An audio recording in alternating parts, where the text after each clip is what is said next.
Labą dieną, gerbimi telšiškiai. Įdomi informacija. Turiu įdomią informaciją.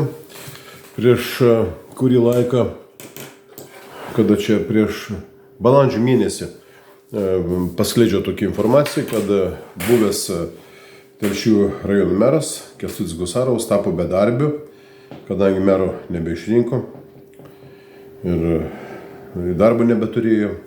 Greičiausiai stovėjo darbo biržoje ir buvo tokios prognozės mano, kad jam įsidarbinti savivaldybės priklausomai įmonėje turbūt teks Telšių vandenys.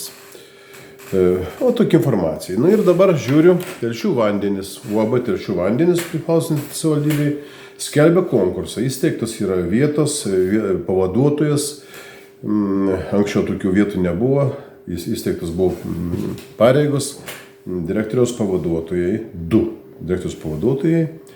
Ir vienas direktorius yra gamybai, kitas plėtrai yra, reikalavimai ne kažkokie. Ir aš galvoju, dabar dokumentų priėmimas yra paskelbtas, bus vykdomas konkursas ir gerbimi telšiškiai, aš prognozuoju, kad vieno pavaduotojų Telšių vandenų direktoriaus pavaduotojų taps Kęstutis Gusarovas. Reikalavimai yra parašyti paprasti reikalavimai, jis atitinka reikalavimus, jis yra mechanikas, vadovaujant darbo stažas 2 metai, jis yra vadovavęs valdybei ir bus greičiausiai Gusarovas įdarbintas UAB Telšių vandenys pavaduotojų.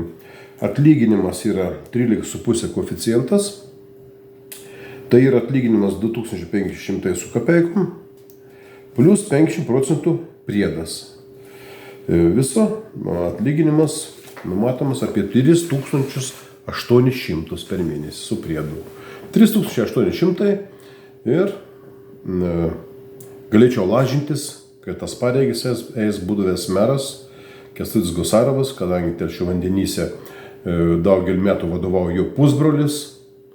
Dabar yra kitas vadovauja Telšių vandenims socialdemokratas, Kęstutis Gusarovas socialdemokratas, Telšių vandenų direktorius socialdemokratas, meras socialdemokratas, administracijos direktorius socialdemokratas. Tai čia mūsų savivaldybė jau ne socialdemokratų mažai yra likę. Aš esu dar ne socialdemokratas ir dar kiek žmonių. Tai mano prognozės neužilgo sužinosim už mėnesį, už 2 sužinosim, ar Gusarovas taps pavaduotojų, ar pasinaudos.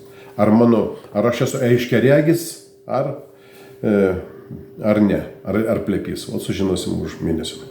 Tokia informacija. Ačiū dėmesį.